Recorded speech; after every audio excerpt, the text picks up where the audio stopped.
তা'মুরুনা বিল মা'রুফি ওয়া তানহাউনা আনিল মুনকার। ও মাটিপাড়ার মানুষ, আমাদেরকে জানার একটা বড় প্রয়োজন, সেটা হলো আল্লাহ তাআলা আমাদেরকে শ্রেষ্ঠত্ব দান করলেন কেন? উম্মতে মুহাম্মাদীকে সব থেকে শ্রেষ্ঠত্ব দান করলেন কেন? এই বিষয়টা জানার দরকার আছে কি নাই? আছে। আল্লাহ তাআলা কুরআনুল কারীমের মধ্যে জানাইয়া দেন, তা'মুরুনা বিল মা'রুফ ওয়া তানহাউনা আনিল মুনকার। সৎ কাজের আদেশ করো, অসৎ কাজের নিষেধ করো। হক কথা বলবা, অন্যায় দেখলে দাঁড়িয়ে যাবা। শক্তি থাকলে হাত দ্বারা হাত বাধা দাও, তা না থাকলে তুমি জবান দ্বারা বাধা দাও। তাও যদি তোমার ক্ষমতা না থাকে, তুমি মনে মনে ঘৃণা করো। ও বাবা, সুদ খাওয়া, ঘুষ খাওয়া, এটা ন্যায় নাকি অন্যায়? আপনারা বলেন, ন্যায় নাকি অন্যায়? চাঁদাবাজি করা ন্যায় নাকি অন্যায়? অন্যের সম্পদ আত্মসাৎ করা ন্যায় নাকি অন্যায়? অন্যকে কষ্ট দেওয়া, জুলুম করা ন্যায় নাকি অন্যায়? এগুলো অন্যায়। অন্যের হক মেরে দেওয়া ন্যায় নাকি অন্যায়? মিথ্যা কথা বলা ন্যায় নাকি অন্যায়? জিনা ব্যভিচার করা ন্যায় নাকি অন্যায়? সমাজের যতগুলো অন্যায় আছে, আল্লাহ তাআলা তো একবারেই বলে দিলেন, তা'মুরুনা বিল মা'রুফ ওয়া তানহাউনা আনিল মুনকার। ও বান্দা, শুনে নাও, শুনে নাও। সৎ কাজের আদেশ করবা, অসৎ কাজের নিষেধ করবা। আমি ইমাম সাহেব, খতিব সাহেব হিসাবে যদি মসজিদের মেম্বারে বসে ডান দিক থেকে তাকাই, সামনের কাতারে যদি 30 জন মুসল্লি আছে, একটু কঠিন মনোযোগ দিবেন, একটু মনোযোগ সহকারে শুনবেন, এই বিষয়টা খুব বুঝার বিষয়। খতিব সাহেব হিসাবে যদি ডান দিক থেকে তাকাই, 30 জন মুসল্লি আমার সামনে বসা আছে। ডান দিকে একজন, ডান দিকে সর্বপ্রথম যিনি আছেন, তার দিকে তাকাইলে দেখা যায় তার বিবি পর্দা করে না, মেয়ে পর্দা করে না। পর্দার বিরুদ্ধে যখন আলোচনা করব, তার গায়ে লাগবে কি লাগবে না? লাগবে। দ্বিতীয় জনের দিকে তাকাইলাম, সে ব্যাংকে কাজ করে, ব্যাংকে চাকরি করে, সুদ ঘুষ নিয়ে যখন আলোচনা করব, তার গায়ে লাগবে কি লাগবে না? একজন রাজনৈতিক নেতা সুদ খাই, ঘুষ খাই, সালিশ করে টাকা নাই, চাঁদাবাজি করে, চাঁদাবাজির বিরুদ্ধে কইলে তার গায়ে লাগবে কি লাগবে না? বলেন, লাগবে, লেগে যাবে। আবার বাম সাইডে একজনের দিকে তাকাইলাম, আল্লাহর রাসূলের আদর্শ মানে না, দাড়ি রাখে না, দাড়ি রাখার ফজিলত সম্পর্কে আলোচনা করলে তার গায়ে লাগবে কি লাগবে না? একজন মাস্তানি করে, তার যদি মাস্তানির বিরুদ্ধে গল্প করি, আলোচনা করি, ওয়াজ করি, তাহলে তার বিরুদ্ধে লাগবে কি লাগবে না? বাবা, তাহলে এবার আমার কথার উত্তরটা আপনি দেন। আমি কার চেহারার দিকে তাকাবো আর কোন বিষয়টা আমি বিসর্জন দিব? বলেন, আমি কাকে মানবো? আমি কাকে মানবো বাবা? এই জন্য আমি আপনাদেরকে সংক্ষিপ্ত আলোচনায় বুঝাই দিতে চাই, যেখানেই যান না কেন, যে কোনো আলোচনায় যান না কেন, আপনারা কি কষ্ট পাচ্ছেন নাকি? না কিছু না করলে বাবা আপনারা কষ্ট পাচ্ছেন। আমি কষ্ট দেওয়ার জন্য আসি না, বছরে একবার আসছি, একটু ভালোবাসা নেওয়ার জন্য আসছি। কষ্ট দিয়ে, কষ্ট নিয়ে আমি যেতে চাই না, ভালোবাসা দিয়ে, ভালোবাসা নিয়ে যেতে চাই, ইনশাআল্লাহ। বলেন ইনশাআল্লাহ। তাহলে এবার বলেন বাবা, এবার বলেন, আমি কার চেহারার দিকে তাকাবো আর কোন বিষয়টা আমি বাদ দিব? বলেন, বলেন, কোন বিষয় বাদ দিব আমি? এই জন্য আজকে আমি অনেক সময় আলেমদেরও দোষ দেই। আমি যে মসজিদে জুমা পড়াই, ওই এলাকার একটা জামাই আছে, এই যে এলাকার নাম কি জানেন আপনার? আলমগীর। সেখানে আজ 2 বছর 3 বছর চলে। উনি জানে কি জানেন আমি জানি না, অজপাড়া গ্রামের মধ্যে আমি এমন ভাষায় কথা বলি, আমি এমন ভাবে হুঙ্কার দেই, আমি বলি কমিটির লোক যদি উপরে আসে মাইর খাইতে হবে। এই মেম্বার আমি বসছি, আল্লাহ তাআলা আমানত দিছে। কে দিছে? আল্লাহ আমানত দিছে। মিষ্টি গল্প বলে গেলাম, মিষ্টি খাওয়া সুন্নাত, মিষ্টি খাওয়া সুন্নাত। মিষ্টি খাইতে তো ভালোই লাগে, কিন্তু যখন হক বাতিলের লড়াই লেগে যায়, যুদ্ধের ময়দানে গিয়ে তরবারির আঘাত লেগে গা থেকে যে রক্ত ঢালতে হয়, এটা তো সুন্নাত মানো না, এটা তো সুন্নাত মানো না। এই জন্য বাবা, আমি আলেমদের অনেক সময় দোষ দেই, যে চাকরি থাকলে থাকুক, না থাকলে না থাকুক, হাদিয়া দিলে দিক, না দিলে না দিক, সম্মান করলে করুক, না করলে না করুক, কিন্তু যেটা হক কথা, যেটা বাতিল, হককে হক বলতে হবে, বাতিলকে বাতিল বলতে হবে। এর সাথে আপনাকে, এর সাথে একমত? আপনারা একমত? আল্লাহ তাআলা কবুল করে, সকলে বলেন আমিন। তো যে বিষয়টাই বুঝাইতে যাচ্ছিলাম, যেদিকে যাই সেদিকেই সমস্যা, যেদিকে ঝুঁকি সেদিকেই পথ বন্ধ। মানে আপনারাই বন্ধ করে রেখেছেন, তাহলে আমরা কিভাবে খুলব? কিভাবে খুলব? মনে রাখবেন, আপনি আপনার পারিবারিক জীবন, রাষ্ট্রীয় জীবন, সামাজিক জীবন যখন কোরআন হাদিস অনুযায়ী চালাবেন, তখন আপনার সব সাইড খোলা, সব সাইড খোলা। কোরআন হাদিস অনুযায়ী চালাইলে সব সাইড কি, সকলে বলেন কি, খোলা। শুধু নিজে চলবেন, বিষয়টা এমন না বাবা, বিষয়টা এমন না বাবা। আজকে আমরা মুসলমান দাবি করি, মুসলমানিত্ব আমাদের মধ্যে 1%ও নাই, 1%ও নাই। আমাদের মুসলমানিত্ব কোথায় সীমাবদ্ধ জানেন? কোথায় সীমাবদ্ধ? মসজিদের মধ্যে সীমাবদ্ধ, মাদ্রাসার মধ্যে সীমাবদ্ধ। যে হুজুর আপনি হক কথা যা বলবেন মসজিদেই বলেন, কিন্তু বাইরে যায় আমার সিগারেট খাওয়ার ব্যাপারে কিছু করেন না, দাড়ির ব্যাপারে কিছু করেন না, আমার মেয়ে পদ্মা করেন এই ব্যাপারে কিছু করেন না, আমি একটু সুদ খাই এটাই আমার ইনকাম সোর্স, এটাই ব্যাপারে আপনি কিছু করেন না। এরকম বিষয় আছে কি নাই বলেন? হ্যাঁ, তাহলে বাবা এই সমস্ত বিষয়গুলা যদি আমরা বিসর্জন না দিতে পারি, আল্লাহর কসম বাবা, মুরব্বী বাবা, জীবন তো চলেই গেল, জীবন চলেই গেল। কখন যেন আজরাইল এসে খপ করে ধরে বসে বাবা, খপ করে ধরে বসবে।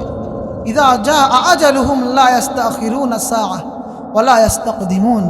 আল্লাহ বলে, বান্দা একটা মুহূর্ত, চোখের পলক বলো, ওটাও একটা মুহূর্ত, আমি আল্লাহ ওই মুহূর্তটাও তোমাকে সুযোগ দিব না। যা আজালুহুম লা ইস্তাখিরুন, আরে একটা মুহূর্ত দেরিও করবে না, একটা মুহূর্ত আগেও আসবে না। যা যা আজালুহুম, যেই সময়টা তোমার মৃত্যু লেখা আছে ঠিক ওই সময় চলে আসবে মালাকুল মাউত। বাবা বয়স তো কত হয়ে গেল, এখনো কোন আশায় দিনের দিকে ফিরে আসি না, কোন আশায় নামাজে আসি না, কোন আশায় দিন বুঝি না, কোন আশায় নামাজে মনোযোগ দেয় না বাবা, কোন আশায়? কোনো আশা আছে বলেন? কখন যেন চলে যাইতে হয়, কখন যেন চলে যাইতে হয়। এই জন্য আমি আপনাদেরকে বলবো, বাবারা, শান্তি আনতে হইলে, শান্তি পাইতে হলে, শান্তি কায়েম করতে হলে কোরআন হাদিসের এই যে কোরআন, এই কোরআন হাদিসের বাহিরে যাওয়া যাবে না। আপনারা কতটুকু বুঝতেছেন বা বুঝতেছেন আমি জানি, বুঝতেছেন কি আপনারা? আপনার কথা, আমার কথা বুঝতেছেন আপনারা? আরেকটু বুঝাই, তা'মুরুনা বিল মা'রুফ, সৎ কাজের আদেশ, অসৎ কাজের নিষেধ। এই কাজটা আমাদের শুধু আলেমদের দায়িত্ব নাকি আপনাদেরও দায়িত্ব আছে? একটু বলেন না। সবারই দায়িত্ব আছে না? কিন্তু বাবা দুঃখের বিষয় কি জানেন? এই বিষয়গুলা আমরা সব বিষয়গুলা থেকে অব্যাহতি নিয়ে শুধু দায়িত্ব দিয়ে রাখছি আলেমদের। কাদের? আচ্ছা ঠিক আছে, এটাও মেনে নিলাম, সব থেকে আপনি অব্যাহতি নিলেন, হাত পা গুটিয়ে নিলেন, মানলাম। দায়িত্ব দিলেন কাকে? আলেমদের। হুজুর সব বিষয়ের পক্ষে বিপক্ষে আপনি কইবেন, মায়ের খাইলে আপনি খাইবেন, বাড়ি ছাড়া হইলে আপনি ছাড়বেন, আমাকে কিছু না। হ্যাঁ ঠিক না? আচ্ছা ওই পর্যন্ত মানলাম, সব দায়িত্ব আলেমদের দিছি। কিন্তু পরের যে কথাটা, যখনই আলেমকে আমি দায়িত্বগুলো দিয়ে দিলাম, দেওয়ার পরেই যখন বিভিন্ন বিষয় নিয়ে কথা বলে, বিভিন্ন দিক নির্দেশনা দেয়, তখন তারপর আমরা কেন বাধা দেই? কেন বাধা দেই? মনে রাখবেন, আল্লাহ তাআলা এক কথাই বুঝিয়ে দিয়েছেন, যত সৎ কাজ আছে সব কাজের আদেশ তোমাকে করতেই হবে, সব সৎ কাজের আদেশ তোমাকে করতে হবে। সন্তান বাড়ির মধ্যে ঘুমায়, রাত্রেবেলা নাফরমানি করে সারাটা রাত সন্তান বাড়ির মধ্যে ঘুমায়, আপনার তৈরি করা নির্মাণ করা বাড়ির মধ্যে ঘুমায় কি ঘুমায় না? বাবা হিসাবে আপনিও নিজেও ফজরের নামাজে ওঠেন না, সন্তান ফজরের নামাজে ওঠে না, এমন লোক আছে কি নাই? যারা নামাজ ওঠে না তাদের কথা বাদই দিলাম, যারা নামাজে আসে তাদের কথা শুরু করি। ও বাবা, আল্লাহ তাআলা আপনার সন্তান দিছে, এই সন্তান আপনার অধীনে, এই সন্তান আপনার অধীনে। নামাজে আসলেন, সন্তানকে বললেন না বাবা চলো ফজরের আজান হয়ে গেছে, নামাজে যেতে হবে। ডাক দিলেন না, আল্লাহ তাআলা আপনাকে জিজ্ঞাসা করবে, ও বান্দা, ওই যে সৎ কাজ ছিল সন্তান তোমার বাড়িতে ঘুমিয়েছিল, মেয়েটা বেপরদায় ঘুরে বেড়ায়। বেপরদার কথা বলতে গেলে মনের মধ্যে আরো দুঃখ আসে রে বাবা। আজকে আমাদের মেয়েগুলা, আমাদের বোনগুলা, আমাদের মা গোলাও এমন এমন পোশাক পরে যেই পোশাকগুলার দিকে তাকানো যায় না, এমন আছে কি নাই? এটাও কিন্তু বাবা আপনার দায়িত্ব, বড় ভাই যদি হয়ে থাকেন এটা আপনার দায়িত্ব। এবার একটু কড়া কথা বলবো, কারো কাছে ভালো লাগলেও শুনতে হবে, না লাগলেও শুনতে হবে। আপনি স্বামী হিসাবে একজন দায়ুস হিসাবে সমাজের মধ্যে ঘুরে বেড়ান, আপনার স্ত্রী ঠোঁটে লিপস্টিক লাগাইয়া টাইট ফিট কাপড় পরিধান করে সমাজের মধ্যে হেঁটে বেড়ায়, মার্কেটে চলে যায়, বিয়ে বাড়িতে চলে যায়, মুসলমানের অনুষ্ঠানে যায়, বিভিন্ন জায়গায় যায়। আপনার বাচ্চা, আপনার মেয়ে প্রাপ্তবয়স্ক উপনীত হয়েছে, তারপরে স্কুলের সাংস্কৃতিক অনুষ্ঠানে যায়, বেহায়া বেলাল্লপনা প্রদর্শন করে, এমন লোক আছে কি নাই? আছে। আপনি বড় ভাই হিসাবে বোনকে বাধা দিলেন না, আপনি স্বামী হিসাবে স্ত্রীকে বাধা দিলেন না, আল্লাহ তাআলার খাতায় আপনার নামকে দায়ুস হিসাবে গণ্য করা হয়ে গেল। আর হাদিসের মধ্যে আসছে এই দায়ুসগুলা কোনোদিন জান্নাতের ঘেরানো পাবে না। নাউজুবিল্লাহ বলবেন না? বড় কষ্ট লাগে, বড় আঘাত লাগে রে বাবা। ও মাটিপাড়ার মানুষ, এই বিষয়গুলো আপনারা বুঝেন না, বুঝতেও চান না। যখন আমরা বুঝাইতে যাই একটু কষ্ট পেয়ে যান, মনগুলা ফিরাইয়া নেন, মনোযোগ ফিরাইয়া নেন। ও বাবা, আপনাদের হাতে ধরি বলি, পায়ে ধরি বলি, মাঝে মাঝে আমি একটা কথা বলি রে বাবা। ও মুসলমান, ও বাংলাদেশের মুসলমান, আমি মাঝে মাঝে একটা কথা বলি, সেই কথাটা হলো আজকে আমার সমাজের মুসলমান ভাইয়েরা, আমার ভাইয়েরা ইমামদের, খতিবদের, আলোচকদের, ওয়াইজিনদের কথা থেকে যে পরিমাণ সহজে ভুলটা ধরতে পারে, ভুল বুঝে কষ্ট পায়, এত সহজে যদি হক কথাগুলা যদি গ্রহণ করত, তাহলে আজকে কোনো জায়গা বেদিন থাকতো না। থাকতো? আজকে আমি কথা বললে আপনার বিরুদ্ধে চলে গেলে বাবা আপনি কষ্ট পান, বাবা হাতে ধরি পায়ে ধরি, কষ্ট পাইন না, কষ্ট পাইন না, কষ্ট জন্য আসি নাই। ও বাবা, যে পরিমাণ সহজে আপনি কষ্টটা পাইলেন, আল্লাহর কসম করে বলি রে বাবা, এত সহজে যদি আপনি হক কথাটা বুঝতেন, যে আকলটা, যেই জ্ঞানটা আপনাকে দিতে যাচ্ছি, ইসলামকে বুঝাইতে যাচ্ছি, এত সহজে যদি এই বিষয়টা আপনি বুঝতেন, তাহলে আপনার ঘরেও দিন কায়েম হয়ে যাইতো। বলেন সুবহানাল্লাহ। আজকে আমাদের সমাজে সাংস্কৃতিকের নামে অপসংস্কৃতিক ঘুরে বেড়ায়। বাবা বুঝলেও ভালো, না বুঝলেও তো কিছু করার নাই। কিন্তু বাবা, আমি বড় দুঃখ নিয়ে, ব্যথা নিয়ে আপনাদেরকে বুঝাইতে চাই, আজকে থেকে আপনাদের জীবনের পোনার প্রতিজ্ঞা থাকবে, আপনার স্ত্রী সুলা কলার ন্যায় হবে না, আপনার মেয়ে সুলা কলার ন্যায় হবে না, আপনার বোন সুলা কলার ন্যায় হবে না, আপনার মা দেখে অন্য একজন টিটকিনি দেয়, মজা করে, এটা কখনো আপনি করতে দিবেন না। পারবেন ইনশাল্লাহ? পারবেন, পারতে হবে বাবা, পারতে হবে। আজকে আমার বোন রাস্তায় যায়, যুবকগুলা দেখে টিটকিরি মারে, এতে কষ্ট লাগে কি লাগে না? হ্যাঁ, অবশ্যই লাগার কথা। আমার স্ত্রী মার্কেটে যায়, অশ্লীল পোশাক পরে যায়, মুখটা ঢাকে না, এমন একটা শাড়ি পরে পেটটা বাড়ি বের হয়ে থাকে, এমন লোক আছে কি নাই? আমি তো মাঝে মাঝে বলি, ও যুবক, তুমি কেমন যুবক হইলা? তোমার মাকে দেখে এখনো যুবকরা মজা নাই, তোমার বোনকে দেখে এখনো মানুষ মজা নাই, তোমার স্ত্রীকে দেখে এখনো তোমার অনেক লোক মজা নাই। তুমি কেমন পুরুষ হইলা? তুমি কেমন বাবা হইলা? তুমি কেমন ভাই হইলা? তুমি কেমন স্বামী হইলা? আরে তুমি বেঁচে থাকতে তোমার বোনের দিকে মানুষ অসৎ দৃষ্টিতে তাকায়, তুমি জীবিত থাকতে তোমার স্ত্রীর দিকে মানুষ অসৎ দৃষ্টিতে তাকায়, তুমি জীবিত থাকার থেকে মরে যাওয়াই অনেক ভালো। আপনারা কি আমার কথার সাথে একমত? হ্যাঁ বাবা, এগুলো জাস্ট গাইরোদ, আর কিছু না, আর কিছু না। গাইরোদ কাকে বলে জানেন? আত্মমর্যাদা বুঝেন? আরে হুন্না লিবাসুল লাকুম ওয়া আনতুম লিবাসুল লাহুন। কুরআনুল কারীমের মধ্যে আল্লাহ তাআলা পর্দা সম্পর্কে বলেন। আজকে আমরা জানি নামাজ ইবাদত, হজ ইবাদত, নামাজ ফরজ, হজ করা ফরজ, যাকাত দেওয়া ফরজ। বাবা কে বুঝাবে? কিভাবে বুঝাইলে আপনারা বুঝবেন?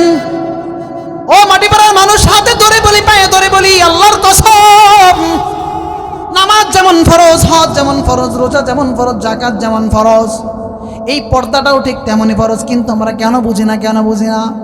কেন বোঝার চেষ্টা করি না? বাবা ওরও কষ্ট লাগে, খারাপ লাগে। আজকে সমাজের মধ্যে কত রকম অশ্লীলতা, বেহায়াপনা, বেলাল্লপনা ফুটে ওঠে। এই বিষয়গুলোর জন্য আপনারা দায়ী নাকি আমরা দায়ী? বলেন, যার সমাজে শেষে দায়ী না? বলেন, যার সমাজে শেষে দায়ী না? আরে আমি তো বলি, মাঝে মাঝে এই কথাটা বলি যে দেখেন, আজকে আপনারা এইখানে মনে করেন কতজন আছেন, যেই কজনে আছেন, কিছু কিছু লোক থাকে দেখবেন এলাকার মধ্যে বক্স আনলে পরে গা জ্বলে যায়। হ্যাঁ, বক্স আনলে গা জ্বলে, কি পোলাপান কি করে, উল্টাপাল্টা কাজ করে। কিছু কিছু লোক থাকে, আর কিছু কিছু লোক মানুষরূপী শয়তান।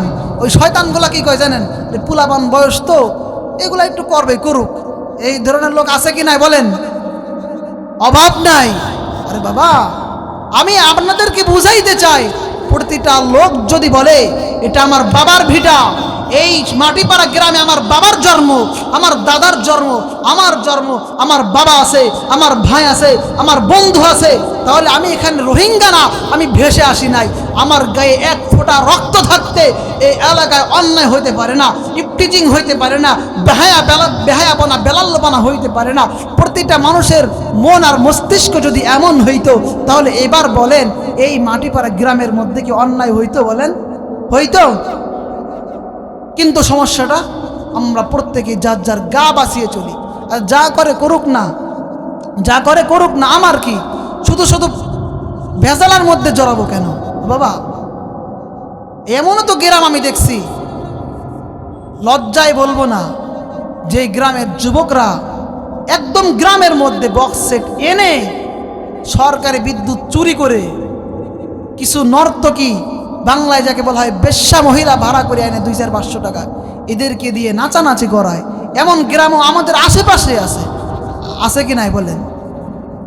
আমি বলতে চাই, এই যুবকগুলার মা নাই, বাবা নাই, ভাই নাই।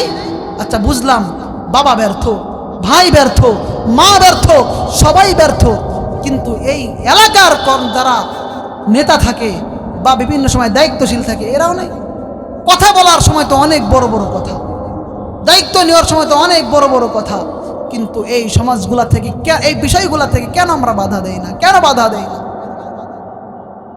এই বিষয়গুলো নিয়ে কখনো ভাবছেন আপনারা? ভাবেন নাই তো? ভাবার প্রয়োজন আছে না? বলেন, আছে না? সব কিছুর অসুবিধা ওই গোড়ায়। কোরআন হাদিস আমাদের মধ্যে নাই, কোরআন হাদিস আমাদের মধ্যে নাই। মনে রাখবেন, 95% মুসলমানের দেশ, এটাকে আপনারা মানেন? এখন তো আরো বেশি। এই দেশে হকের পক্ষে কথা বলা যায় না, ন্যায়ের পক্ষে কথা বলা যায় না। কথা বললেই একদল আর এক দলের ট্যাগ লাগায়। কথা সত্য কিনা? আমি সাধারণ জনগণ হিসাবে কারো অন্যায়ের বিরুদ্ধে বললে তারা বলবে ও মনে আমলিক করে, যাদের গায়ে লাগবে তারা বলবে ও মনে হয় বিএনপি করে, আবার তাদের বিরুদ্ধে কইলে ওরা বলবে মনে হয় জামাত করে, আবার তাদের বিরুদ্ধে কইলে মনে হয় এনসিপি করে। হ্যাঁ, মানে যাবো কই? লাত্তি দি মানে একদম পগার পার। যাবো কই? যাবোটা কই বলেন বাবা? যাবোটা কই? কোনো অসুবিধা না, জাস্ট আমাদের বুঝের অসুবিধা। আপনাদের কাছে আমার একটাই অনুরোধ বাবা, একটাই অনুরোধ বাবা, অনেক পাণ্ডিত্য জাহির করা লাগবে বিষয়টা এমন না, অনেক জ্ঞান অর্জন করা লাগবে বিষয়টা এমন না। আমি তো বললাম একটু আগে যে আমাদের সন্তানগুলাকে উচ্চ শিক্ষায় শিক্ষিত না করে সুশিক্ষায় শিক্ষিত করান। এই কথাটার মিনিং আপনারা বুঝেন? একটু বুঝাবো আপনাদেরকে। উচ্চ শিক্ষায় শিক্ষিত হওয়ার দরকার নাই, সন্তান তোমার ভার্সিটিতে যাওয়ার দরকার নাই, তুমি 5 পাস করো, তাও সুশিক্ষায় শিক্ষিত হও, তাও সুশিক্ষায় শিক্ষিত হও।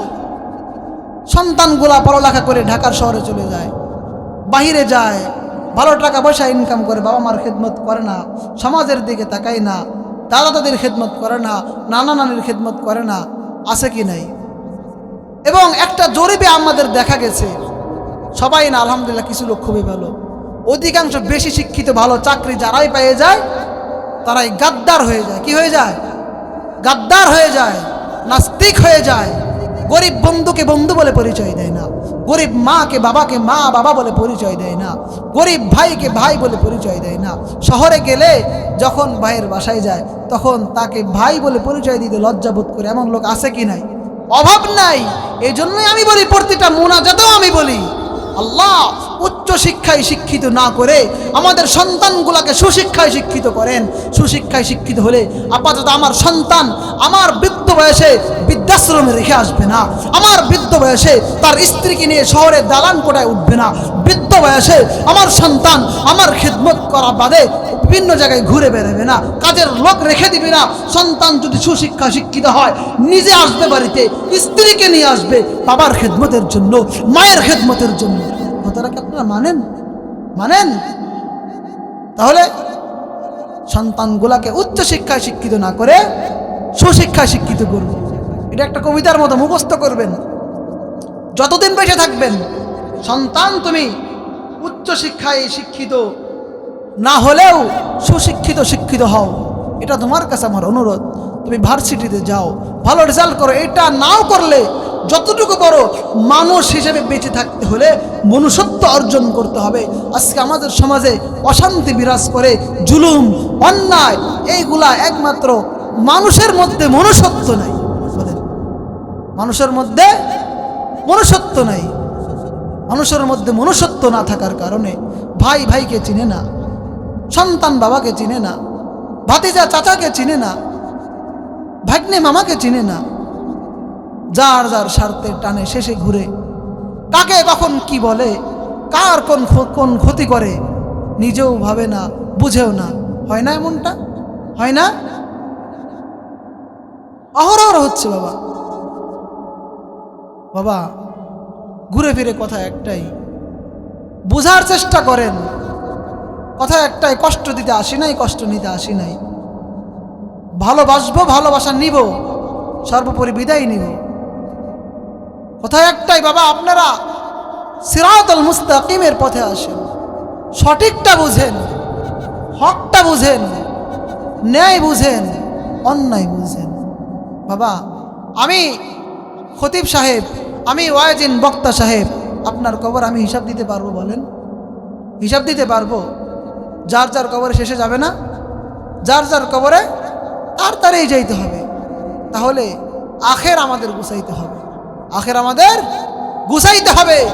আর এই আখের গুছাইতে হলে আমাদের কোরআন হাদিসের বিকল্প কোনো পথ নাই। ৯৫% মুসলমানের রাষ্ট্র। আরে এই রাষ্ট্র তো কোনো ইহুদি খ্রিস্টানের দেখানো পথ অনুযায়ী চলতে পারে না, মাইকেল জ্যাকসনের স্টাইলে দেশ চলতে পারে না, এদেশ ডোনাল্ড ট্রাম্পের দেখানো আদর্শ অনুযায়ী চলতে পারে না। দেশ চলবে, সমাজ চলবে, পরিবার চলবে একমাত্র কোরআন আর হাদিস অনুযায়ী। ঠিক কিনা বলেন? কোরআন আর হাদিস অনুযায়ী আমাদের দেশ চলবে, রাষ্ট্র চলবে, সমাজ চলবে, পরিবার চলবে, রাজনৈতিক জীবন, ব্যক্তিগত জীবন, পারিবারিক জীবন, রাষ্ট্রীয় জীবন, সব জায়গায় যখন কোরআন ফিট করব তখন শান্তি আর শান্তি, তখন শান্তি আর শান্তি। আরে এদেশের মাটিতে ৫৬,০০০ বর্গ মাইলে, এদেশের মাটিতে দেওবন্দের আলেমদের পাড়া পড়েছে, শাহজালাল ইয়ামানি রহমাতুল্লাহ আলাইহি সন্তানদের পাড়া পড়েছে, তাদের ছোঁয়া লেগেছে। প্রতিটা অলিতে গলিতে আলেম উলামাদের পাড়া লেগেছে, কাসেমি পরিবারের ছোঁয়া লেগেছে। প্রতিটা অলিতে গলিতে কোরআনের হাফেজ, হাদিসের আলেম, এদের ছোঁয়া লেগেছে, তাদের পা পড়েছে। এই রাষ্ট্র, এই সমাজ, এই জায়গাগুলো আমরা নষ্ট হতে দিতে চাই না, চাই না, চাই না। আমাদের ব্যথা এক জায়গায়, ব্যথা এক জায়গায়। কোনোদিনও বলবো না, কোনোদিনও বলবো না এই দল করেন, সেই দল করেন। আপাতত আমি এই দল করেন, সেই দল করেন, এদের কাছে যান, ওদের কাছে যান না। আমার কথা একটাই বাবা, আপনি মানুষ, আপনি মুসলমান হিসাবে দাবি করেন, ন্যূনতম জ্ঞান বাবা আপনার মধ্যে আছে। আপনি ন্যায় আর অন্যায় বোঝেন না? বিভিন্ন জায়গায় লেখা দেখবেন, আদালত হলো, প্রকৃত আদালত হলো নিজের বিবেক, না না কি যেন কিভাবে লেখা থাকে না, নিজের বিবেক হলো আসল আদালত। আপনার প্রথমেই যখন যেখানেই যাবেন, যার দরবারেই যাবেন, যার কোলেই যাবেন, আপনার নিজের একটা থার্মোমিটার আছে, ওইটা দিয়ে মাপবেন যে আমি যার কাছে আসলাম বা যাকে অনুসরণ করতেছি সে কি কোরআন হাদিস মানে কি মানে না। কোরআন হাদিস কম থাকুক তার মধ্যে অসুবিধা নেই, দেখি হক কথা বলে না, বলে কি না, ন্যায়ের পক্ষে বলে কি না, অন্যের বিপক্ষে বলে কি না, এই বিষয়টাগুলা আমি ততক্ষণ পর্যন্ত এই মেহরাবে, এই চেয়ারে বসার অধিকার রাখি, ততক্ষণ পর্যন্ত আমি কোরআন হাদিসের কথা বলবো, ন্যায়ের কথা বলবো, হকের কথা বলবো, তাই না? মন গড়া কথা এখানে বলা যাবে? বলেন বাবা, বলা যাবে না। ঠিক এমনইভাবে যেখানেই যাবেন, যার কাছেই যাবেন, আগে নিজের থার্মোমিটারটা দিয়ে একটু মেপে নেবেন।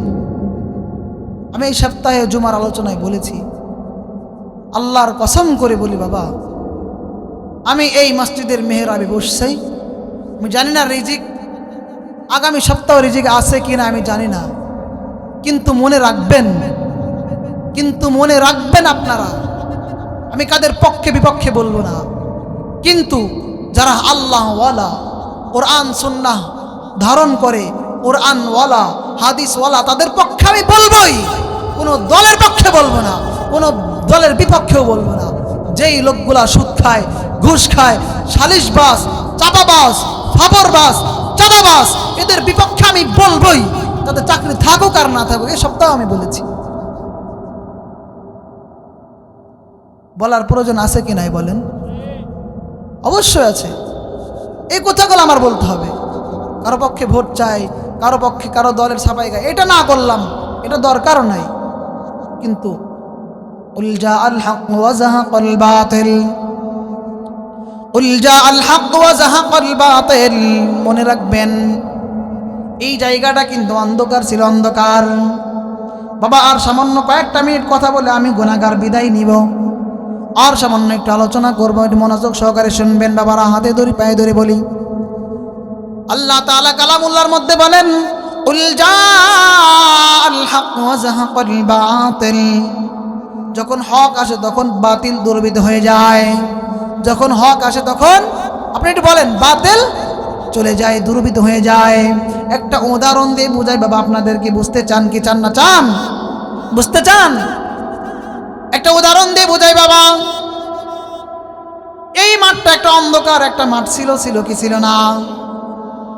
এই জায়গায় গতকালকেও কিন্তু অন্ধকার ছিল। মাহফিল শেষ হয়ে যাবে, কারেন্টের সুইচ বন্ধ করে দিবে, এই জায়গা অন্ধকার হয়ে যাবে।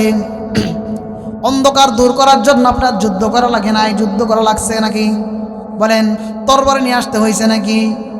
এই অন্ধকার তুমি সরো, তুমি এখান থেকে না আসো তোমাকে গুলি করে ফায়ার করে দিব, এই কথা বলতে হয়েছে? ও যুবক ভাইরা, ও মুরব্বী বাবারা, এই কথা বলতে হয় নাই। কি কাজ করতে হয়েছে? একটা লাইট তারে সংযোগ দিয়ে যখন সুইচ দেওয়া হয়েছে, লাইটের আলোটা যখন চলে আসছে, অন্ধকার একাই চলে গেছে। কথা বুঝতেছেন আপনারা? লাইটটা যখন আপনি জ্বালাইলেন, অন্ধকার অটোমেটিক চলে গেল। অন্ধকারের বিরুদ্ধে আপনার যুদ্ধ করা লাগে নাই, তরবারি আনতে হয় নাই, মুকুট পরা লাগে নাই, যুদ্ধের সাথে সজ্জিত হইতে হয় নাই। কি করতে হয়েছে? লাইট জ্বালাইতে হয়েছে। আল্লাহ তাআলা কালামুল্লাহর মধ্যে বলেন কুল জাআল হক ওয়া যাহাকাল বাতিল। ও বান্দারা, ও দুনিয়ার মানুষ, কুল জাআল হক ওয়া যাহাকাল বাতিল। যখন হক আসবে, হক আসার কারণে অটোমেটিক বাতিল দুর্বৃত হয়ে যাবে। ঠিক যেমন অন্ধকার দূর করার জন্য যুদ্ধ করা লাগে নাই, তরবারি লাগে নাই, ছুরি লাগে নাই, পিস্তল লাগে নাই, লাইট জ্বালিয়ে দিলা আর অন্ধকার চলে গেল। ঠিক সমাজের মধ্যে শান্তি আসতে হইলে, হক আসতে হইলে, বাতিল দূর হইতে হইলে, সমাজের মধ্যে ন্যায় অন্যায় দূর করতে হইলে, সমাজের মধ্যে ন্যায় চালু করে দাও, হকের আওয়াজ চালু করে দাও। এই লাইট জ্বালানোর মতো লাইট যখন জ্বালায় অন্ধকার চলে গেল। যখন একটা হক লোককে তোমার ইমাম বানাবা, একটা হক লোককে যখন তোমার নেতা বানাবা, একটা কোরআনওয়ালাকে যখন তুমি খতিব বানাবা, একটা কোরআনওয়ালাকে অভিভাবক বানাবা, একটা কোরআনওয়ালাকে বড় ভাই মানবা, একটা কোরআনওয়ালাকে যখন তুমি আদর্শ হিসাবে মানবা, ওই সমাজ থেকে আল্লাহর কসম করে বলি, আল্লাহর কসম করে বলি, এই কোরআনওয়ালা আসার কারণে অটোমেটিক যারা অন্যায় অপরাধ করে বেড়ায়, চাঁদাবাজি করে, মানুষের উপর জুলুম করে, মিথ্যা বলে, মানুষকে ভোগান্তি করে, মানুষের জমি লুটেপুটে খায়, এই ধরনের লোকগুলো অটোমেটিক চলে যাবে। আমার কথা আপনারা বুঝতে পারতেছেন? কেউ কষ্ট নিয়েন না, কিন্তু কেউ কষ্ট পাচ্ছেন আপনি না? কেউ বলতে হবে বাবা, আর বুঝতে হবে। এই জন্য বাবা আপনাদের কাছে সর্বশেষ যেটা অনুরোধ, আল্লাহ তাআলা কোরআনুল কারীমের মধ্যে বলেন, বান্দা অনেক সময় এই সময় আগুসালে অনেক আলোচনা করেছি, কিছু বুঝেছেন কিছু বুঝেন নাই, এদিকে আসছে ওদিকে গেছে, বিভিন্ন জায়গায় ঘোরাঘুরি করছি। আলোচনা শেষের দিকে বুঝাইতে চাই, আল্লাহ তাআলা বলেন, ইয়া আইয়াতুহান নাফসুল মুতমাইন্না ইরজিই ইলা রাব্বিকি রাদিয়াতাম মারদিয়া। আল্লাহ তাআলা বলেন, ও বান্দা, ইরজিই ইলা রাব্বিকি রাদিয়াতাম মারদিয়া, তোমাদেরকে ফিরে যাইতে হবে। ও মাটিপাড়ার মানুষ, ও মুরব্বী বাবারা, পর্দার অন্তরালের আমার কলিজার টুকরার মা ও বোনেরা, ও যুবক ভাইরা, এবার বলেন মানুষ ফিরে যায় কোথায়? মানুষ ফিরে যায় ওই জায়গায় যেই জায়গাটা তার আসল স্থান। বলে না ফিরে যা, ফিরে যা মানে তোর আসল জায়গায় তুমি চলে যাও। আর যখন বলা হবে চলে যা, ইযহাবে, চলে যাও মানে চলে যাও, এখান থেকে দূরে চলে যাও। আল্লাহ তাআলা ইযহাবু বলেন না, ইরজিআ বলেছেন। ইরজিআ ইলা রাব্বিকি রাদিয়াতাম মারদিয়া। ও বান্দা, ইরজিআ ইলা রাব্বিকা, তুমি ফিরে যাও তোমার আসল স্থানে। বলে কোন স্থানে? আল্লাহ তাআলার কাছে ফিরে যাইতে হবে। আমরা মাটি পাড়ার এমন কোন যুবক আছে নাকি যে আল্লাহর কাছে যাওয়া লাগবে না? আছে কোন লোক? বলেন আছে? কেউ নাই, কেউ নাই, কেউ নাই। যাইতে হবে কার কাছে? চিৎকার দিয়ে বলেন কার কাছে? আরো জোরে বলেন কার কাছে? আওয়াজ হচ্ছে না, আরো জোরে বলেন কার কাছে? আল্লাহর কাছে ফিরে যাইতে হবে। ইরজিআ ইলা রাব্বিকি রাদিয়াতাম মারদিয়া। ও বান্দা, যাবা তো যাবা, কি নিয়ে যাবা? আত্মীয় স্বজনের বাড়িতে তুমি যখন যাও, ছোট ছোট বাচ্চারা চিন্তা করে কি আনছে, লজেন্স আনছে কিনা, চিপস আনছে কিনা। বড়রাও ভাবে এই যে আসলো কিপ্টের মতো আসছে নাকি, কোনো ফল ফ্রুট নিয়ে আসছে, মিষ্টি নিয়ে আসছে নাকি। ও আবার বাবা নিয়ে যাওয়ার পরে বলে এত কিছু আনার কি দরকার ছিল, একটু ভাব দেখায়, যদি খালি একবার না নিয়েই যান। বলে বড় কিপ্টে কিছু আনে না। হ্যাঁ বলে কি বলে না? হ্যাঁ, এটা বাস্তবতা বাবা, এটা বাস্তবতা। ইরজিআ ইলা রাব্বিকি রাদিয়াতাম মারদিয়া। ফিরে যাইতে হবে কার কাছে? আল্লাহর কাছে। আল্লাহর কাছে আপনি যাবেন খালি হাতে যাবেন, খালি পায়ে যাবেন। আপনি আল্লাহর কাছে গিয়ে বলবেন আমি আওয়ামী লীগ করেছিলাম, বিএনপি করেছিলাম, জামাত করেছিলাম, খেলাফত করেছিলাম, চরমনাই করেছিলাম, জাসদ করেছিলাম, এনসিপি করেছিলাম। আল্লাহ তাআলাকে এইগুলা গ্রহণ করবেন? করবেন? আল্লাহ বলবে বান্দা বান্দা না না না, এই স্লোগান এই জায়গার চলে না। দুনিয়া অনেক স্লোগান দিয়েছো, 4 দোকানে 5 টাকার, 3 টাকার, 2 টাকার চাকায় অনেক স্লোগান দিয়েছো। ও বান্দা, এটা ওই স্লোগানের জায়গা না। এবার বলো কি আনছো, কি আনছো? পরকালীন জিন্দেগির কি আনছো? নামাজ কয় রাকাত আনছো? হজ কয়বার করেছো? যাকাত কয়বার দিয়েছো? কত টাকার যাকাত দিয়েছো? দান সদকা কি করেছো? মানুষের কি উপকার করেছে? এই সমস্ত আমল নিয়ে আসো। ও বান্দা, আল্লাহ তাআলা বলেন অন্য আয়াতের মধ্যে ইয়াউমালা ইয়ানফাউ মালু ওয়ালা বানুন। আল্লাহ তাআলা আমাদেরকে সতর্ক করে দেয়, বান্দা বান্দা লা ইয়ানফাউ মাল। ও বান্দা, তোমার মাল কোনো কাজে আসবে না, উপকারে আসবে না। বলে কোন দিন কাজে আসবে না? বলে ইয়াউমালা, এমন একদিন আসবে, এমন একটা দিন যেই দিনটা বান্দা তোমার অনেক সম্পদ আছে, অনেক সম্পদ, তুমি সম্পদের বাহাদুরি করো, টাকা দিয়ে সব কিছু কিনে নাও, কোর্টের রায়টাও তোমার পক্ষে বিপক্ষ করে নাও টাকা দিয়ে, তোমার টাকা দিয়ে বিভিন্ন বিষয় তুমি খুব সহজ করে নাও। বান্দা, এই সম্পদের লা ইয়ানফাউ, কোনো উপকারে আসবে না, কোনো উপকারে আসবে না। বলে এর সাথে আর কি উপকারে আসবে না? ওয়ালা বানুন। ও বান্দা, তোমার ধন সম্পদ কোনো কাজে আসবে না। বলে কোন দিন কাজে আসবে না? কেন কাজে আসবে না? লা ইয়ানফাউ মালু ওয়ালা বানুন।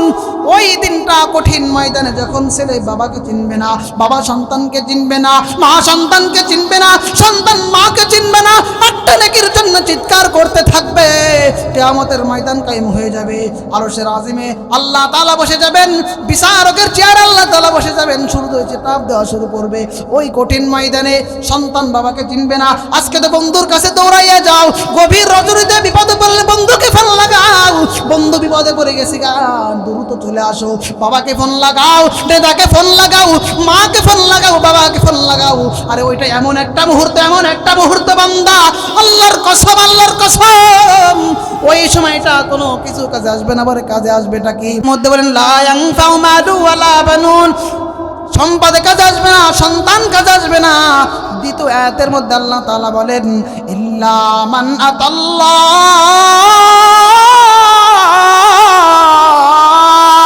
বিকলবিন সালিম। ও বান্দা, ওই কঠিন ময়দানে আমি আল্লাহ তাআলা সন্তান গ্রহণ করব না, ধন সম্পদ গ্রহণ করব না। তাহলে গ্রহণ করব কি? ইল্লা মান আতাল্লাহ বিকলবিন সালিম। যার একটা পবিত্র হৃদয় আছে, পরিষ্কার পরিচ্ছন্ন একটা হৃদয় আছে, ওই হৃদয়ের মধ্যে হিংসা ছিল না, বিদ্বেষ ছিল না, পরনিন্দা ছিল না, গীবত ছিল না, মনের মধ্যে একরকম, চেহারার মধ্যে আর এক রকম এমন কোন ভাব তার মধ্যে ছিল না। জনগণের সম্মুখে বক্তব্য দেয় এক, করে আর এক, এমন লোক আছে কি নাই? এই ধরনের কাজ যাদের অভ্যাস ছিল না, মিথ্যা ছিল না, গীবত ছিল না, আমি আল্লাহ তাআলা ওই বান্দা যাদের অন্তরটা বড় ফ্রেশ, পবিত্র, পুত পবিত্র, বিকলবিন সালিম, একটা পবিত্র আত্মা, একটা পবিত্র হৃদয় নিয়ে আমি মালিকের কাছে হাজির হবে। আমি আল্লাহ ওই হৃদয়টা একমাত্র গ্রহণ করব, তাছাড়া আর কিছুই গ্রহণ করব না। চিৎকার দিয়ে বলেন সুবহানাল্লাহ। আপনারা ঘুমাচ্ছেন নাকি? ঘুমাচ্ছেন নাকি? একটু তাকবীর দেওয়া যায়? নারায়ে তাকবীর, নারায়ে তাকবীর। কোরআন হাদিসের আলো, জোরে কোরআন হাদিসের আলো। কোরআন হাদিস যেখানে, আলেম ওলামা যেখানে, সুদ ঘুষ যেখানে, চাঁদাবাজি যেখানে, হ্যাঁ স্পষ্ট মনে রাখতে হবে, মুসলমান তোমাদের এই হুঙ্কারের কারণে, মুসলমান তোমাদের এই তাকবীরের কারণে অনেক সময় বাতিলরা লেজ গুটিয়ে পালায়, আছে কি নাই? হ্যাঁ মুসলমান আপনারা ভাবতে পারেন আর অজপাড়া গ্রামের মধ্যে এই মাঠের মধ্যে বসে গলা ফাটিয়ে চিৎকার করে কি লাভ হবে? বাবা এই ধারণাটা ভুল, এই ধারণাটা ভুল, এই ধারণা নিয়ে বসবাস করা যাবে না। দেখবেন দেশের মধ্যে যখন মোদি আসতে চেয়েছিল, ওই গুজরায়ের কসাই যখন আসতে চেয়েছিল, আলেম ওলামারা কাঁসা দিয়ে মাঠে নেমেছিল। আমি আপনাদেরকে জানাইতে চাই একটা কারণ আপনি আমাদেরকে দেখাবেন যে আলেম ওলামারা চাউলের দাম বাড়ার কারণে রাস্তায় নামছে, বেতন কম পাওয়ার কারণে রাস্তায় নামছে, পেঁয়াজের দাম কমার কারণে বাড়ার কারণে রাস্তায় নামছে। এই ধরনের কোনো কাজে আলেমরা রাস্তায় নামে না। আলেমরা একমাত্র একটা কাজের জন্য রাস্তায় নামে, ও ভাই তুমি আমাকে শহীদ করে দাও, হত্যা করো, গুলি করো, তাতে কোনো আসে যায় না। কিন্তু আল্লাহর জমিনে একমাত্র আল্লাহর দিন, আল্লাহর বিধান চলবে, এছাড়া আর কোনো বিধান চলবে না। আর আমাদের ব্যথা এক জায়গায়, এছাড়া আর কোনো ব্যথা নাই, আর কোনো চাওয়া নাই, কোনো চাওয়া নাই, আর কোনো চাওয়া নাই। বাবা সর্বশেষ যে কথাটা বলে বিদায় নিল, অনেক সময় আপনাদের একটা প্রশ্ন, উচ্চ প্রশ্নের উত্তর দেই। উচ্চ প্রশ্নটা কি জানেন? হুজুর বেতন তো পান 10, 15, 20 হাজার টাকা, সামান্য বেতন, এত বড় হুঙ্কার আসে কোত্থেকে? হ্যাঁ হুজুর আমরা এত তো লোক নিয়ে চলি, বন্ধু বান্ধব নিয়ে চলি, দলের নিযুক্ত লোক থাকে, এত লোক নিয়ে চলার পরও আমাদের একটা কথা বলতে অনেকবার হিসাব করা লাগে। আপনার একদম বুক ফুলায় সাহস করে এত সুন্দর হুঙ্কার দেন কেন? এই প্রশ্নটা অনেকে করে কি করে না বলেন? এর উত্তরটা আমি দিয়ে যাই বাবা, এর উত্তরটা আমি দিয়ে যাই। এই আসমান সৃষ্টি করেছে কে? জোরে বলেন কে? জমিন সৃষ্টি করেছে কে? আমার হায়াতের মালিক কে? মৌতের মালিক কে? রিজিক দিবেন কে? রিজিকের অভাবে ফেলাবেন কে? সন্তান দিবেন কে? শান্তি দিবেন কে? আপনারাই বলতেছেন সব কিছুর মালিক আল্লাহ। তাহলে আমি বলতে চাই, আপনারা আপনাদের জবান দ্বারা স্বীকার করলেন সব কিছু যেহেতু আল্লাহই দিবে, আল্লাহ যদি দেয় তাহলে আনুগত্য করবো আল্লাহর। আল্লাহ ছাড়া অন্য কারো যদি কোনো ক্ষমতা না থাকে, রিজিক দেওয়ার ক্ষমতা না থাকে, সন্তান দেওয়ার ক্ষমতা না থাকে, শান্তি দেওয়ার ক্ষমতা না থাকে, তাহলে তাদেরকে আমরা অনুসরণ করব না। অনুকরণ ভালোবাসা সব কার জন্য? আল্লাহর জন্য। আর আমরা তো বলতে চাই, অনেকে বলে আমি অমুকের লোক, অমুকের চাকরি করে, অমুক যা বলে তাই করতে হয়। আর আমরাও তোমাদের কথার উত্তরে বলে দিতে চাই, আমরা আল্লাহর লোক, আমরা আল্লাহর চাকরি করি, আমাদের একটা বেতন আছে, সেই বেতন হলো জান্নাত, জান্নাত, জান্নাত, জান্নাত। আল্লাহ বলেন ইন্নাল্লাহা আশতারা মিনাল মুমিনিনা আনফুসাহুম ওয়া আমওয়ালাহুম বিআন্না লাহুমুল জান্নাহ। ও বান্দা তোমার এই জীবনটা, তোমার সম্পূর্ণ জীবন আমি আল্লাহ তাআলা ক্রয় করে নিয়েছি। বলে কোন কারণে ক্রয় করলেন? কিসের বিনিময়ে ক্রয় করলেন? বিআন্না লাহুমুল জান্নাহ। বান্দা তোমার দৈনন্দিন জীবন পরিচালনা করবা, তোমার হায়াত যেই দিন তুমি দুনিয়া আসলে একদম মরণের আগ পর্যন্ত আমি আল্লাহর জন্য বিসর্জন করে দাও। সব কিছু আমি আল্লাহ ক্রয় করে নিলাম, তোমাকে এর বিনিময়ে জান্নাত দিব। জান্নাত কি দিবে? জান্নাত। এবার যদি আপনারা আমাকে বলেন হুজুর আপনাকে 10,000 টাকা দিয়ে ভাড়া আনছি, 2 ঘন্টা আলোচনা করবেন, আমার আর যা বলবো তাই করবেন, হ্যাঁ এটা যদিও ইসলামের ক্ষেত্রে প্রযোজ্য না। আমি আপনাকে একটা দিনের জন্য আমার খেতে কাজ করার জন্য নিয়ে গেলাম, বললাম বাবা এই কাজ করে, এটা করো, সেইটা করো, সাধ্যের মধ্যে যদি আপনার উপর চাপাইয়া দেওয়া হয় সাধ্যের মধ্যে, তাহলে আপনি করতে বাধ্য না? বলেন করতে বাধ্য না। এর জবাবে আমরাও বলতে চাই, ও বান্দা, ও মাটি পাড়ার মানুষ, আমি আপনাদেরকে জানাইয়া দিতে চাই, আল্লাহ তাআলা আমাদের চাকরি দিয়েছেন, আল্লাহ তাআলা আমাদের জীবন ক্রয় করে নিয়েছেন জান্নাতের বিনিময়। বাবা আপনি যদি আমার উপর ক্ষিপ্ত হন, সর্বোচ্চ একটা ফায়ার করতে পারবেন, তরবারি দিয়ে আঘাত করতে পারবেন, আমাকে হত্যা করতে পারবেন, সর্বোচ্চ আপনি আমাকে শহীদ করে দিতে পারবেন, মৃত বলে ঘোষণা করে দিতে পারবেন, কিন্তু আপনার ঘরে কিন্তু আপনি লটকায় রাখতে পারবেন না, আমাকে কিন্তু কবরে দিতে হবে, তাই না? কবরে দিতে হবে। ওই কিয়ামতের ময়দানে আল্লাহর কাছে বলবো, আল্লাহ, হক কথা বলার কারণে গুলি খাইতে হয়েছিল, হক কথা বলার জন্য আঘাত পেতে হয়েছিল, হক কথা বলার জন্য বাড়ি ছাড়তে হয়েছিল, হক কথা বলার জন্য চাকরি চলে গিয়েছিল। আল্লাহ তাআলা এর প্রতিদান দিবেন কি দিবেন না? উত্তর পাইছেন আপনারা? পাইছেন? হ্যাঁ, উত্তর এইটাই, আমাদের আল্লাহই সব, আল্লাহই সব। যেহেতু আল্লাহ ছাড়া আর কোনো ক্ষমতা কারোই নাই। বাবা এবার যদি বুঝে থাকেন আবার চলে যাই, মাউতু কাসিন কুল্লু নাসিন শারিবুন কবরু বাইতিন কুল্লু নাসিন দাখিলুন আলা ইয়া সাকিনাল কসরিল মুআল্লা ستدفن عن قريب في التراب له ملك ينادي كل يوم لدلول الموت وبنول الخراب قليل عمرنا في نار دنيا কবি বলেন মৌতু কাসিন কুল্লু নাসিন শারিবুন, ও বান্দা মৃত্যুর পেয়ালাটা প্রত্যেককেই পান করতে হবে। মৃত্যুর যে একটা শরাব সকলকেই পান করতে হবে। কবর এমন একটা ঘর, ওই ঘরে সকলকেই যাইতে হবে। বাবা দুনিয়ার প্রত্যেকটা জিনিসটা নিয়ে মতবিরোধ আছে, মত পার্থক্য আছে, কিন্তু দুনিয়ার মধ্যে একটা মাত্র শব্দ, ওই শব্দটার নাম হলো মৌত। এই মৌত সম্পর্কে কারো কোনো দ্বিমত নাই। আছে? বলেন আছে? আছে? নাই। এই জন্য বাবারা চলে যাইতে হবে অন্ধকার কবরে। ইরজি ইলা রাব্বিকি রাদিয়াতাম মারদিয়া। বাবা আসেন, আসেন, ফিরে আসেন, আল্লাহর দিকে ফিরে আসেন। মাটি পাড়ার মানুষ, কষ্ট নিয়েন না, কষ্ট দিতে চাই না। হাতে ধরে বলি, পায়ে ধরে বলি, ইমানের লাইনে হাঁটেন, সিরাতুল মুস্তাকিমের পথে চলে আসেন, নামাজি হয়ে যান। রিজিকের অভাব দূর করবেন কে? জোরে বলেন কে? আল্লাহ বলে, বান্দা তুমি আমার হয়ে যাও, সারা দুনিয়া তোমার হয়ে যাবে।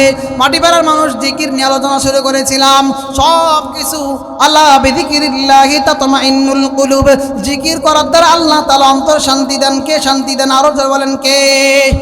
ওই যে দেখবেন যার মধ্যে জিকির নাই তার কাছে নামাজ ভালো লাগে না, যার মধ্যে জিকির নাই আলেমকে দেখতে পারে না, যার মধ্যে জিকির নাই সে হক কথা শুনতে পারে না, যার মধ্যে জিকির নাই সে ন্যায় অন্যায় বুঝে না। কথা ঠিক কিনা বলেন?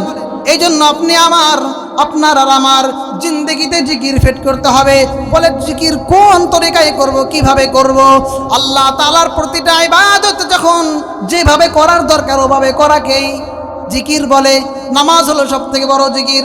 অন্তর দ্বারাও জিকির করতে হবে, অন্তর দ্বারা জিকির করতে হবে। শুধু নির্দিষ্ট সময় নামাজ পড়তেছেন, নামাজের মধ্যেও কি জিকির করবেন আপনারা? সব কিছু আল্লাহ তাআলার জিকির। যখন আপনারা আর আমরা অন্তরের মধ্যে জিকিরটা ফিট করে দিব, লা ইলাহা ইল্লাল্লাহ, সকলে বলেন লা ইলাহা।